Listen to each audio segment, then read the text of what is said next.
Alright, so I wanted to do just a quick video on how I winterize my snowblower.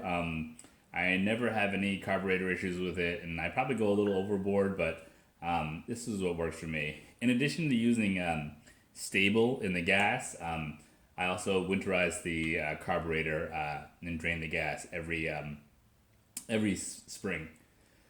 This particular engine has a plastic gas tank, so I don't have to worry about it rusting at all, or and sitting dry. So I'll drain the gas out of it.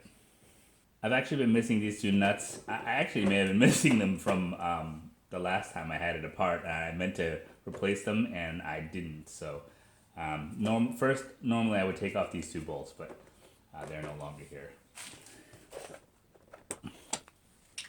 These screws, I think they were originally maybe this style, like twist knob, and then they either broke off or I lost them, and so I think I just have a regular screw in here, and we'll see how nicely they come off.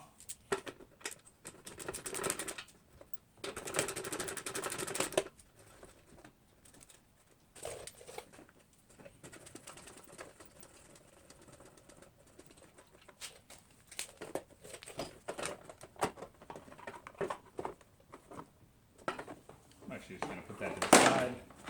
And this cover is normally held in by the two nuts here. Alright, so I actually have a pretty full tank of gas, so I normally drain the tank into a glass jar. It just helps me see if there's any sediment, and then when I pour it into the gas can that I'm going to store it in, I can kind of keep the sediment out.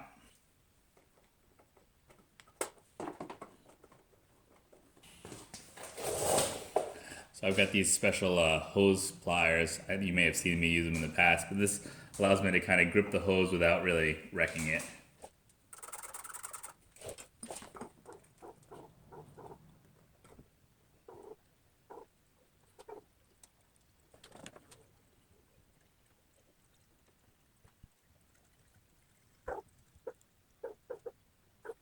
I'm getting pretty full here, so I'm just gonna put it back on the thing just so I can empty this. But looking at the thing, there really isn't any sediment, so I'm fine with that. I'm gonna go dump this in my gas can.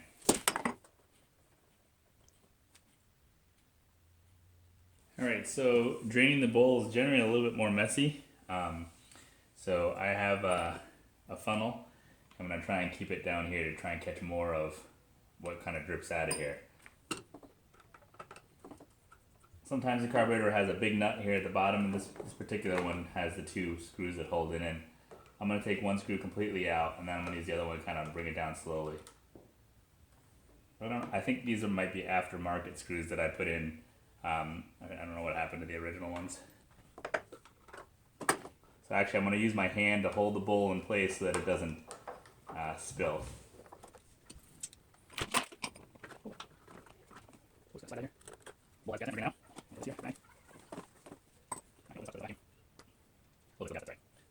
Bowl looks pretty clean inside, so I'm not so worried.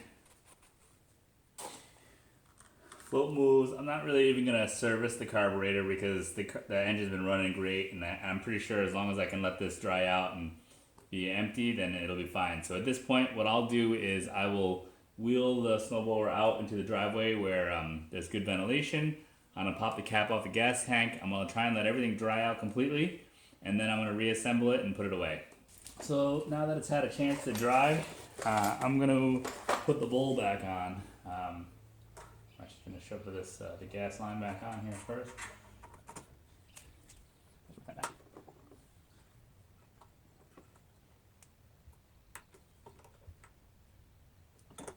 So sometimes the bowl has like indentations in it, and that kind of goes around where the float is. But in this case, the bowl is completely round, so it can go back in any order. But just something to keep an eye out for.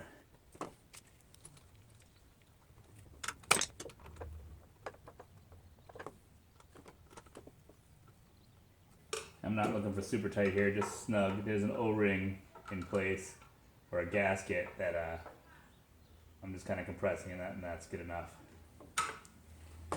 Alright, so that looks good.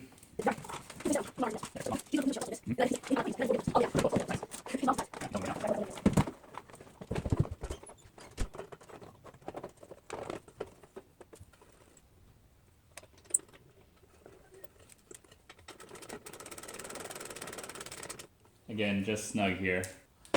I still need to get 2 nuts for this. This is probably what happened last year, is that I either lost them or for whatever reason they're gone, and I meant to replace them and I didn't. So the gas tank is mostly dry. I'm probably going to leave the cap off for a little bit longer. I'd like to try and make sure it's completely dry before I put it away. So that about does it. Once I'm done here, I wheel it into the shed and it sits there all summer until we get snow again. I think the most important thing that I do is to make sure that I have stable in all the gas that I use for all of my lawn equipment. I hope you liked the video. If you do, please like, comment, and subscribe. Thank you very much.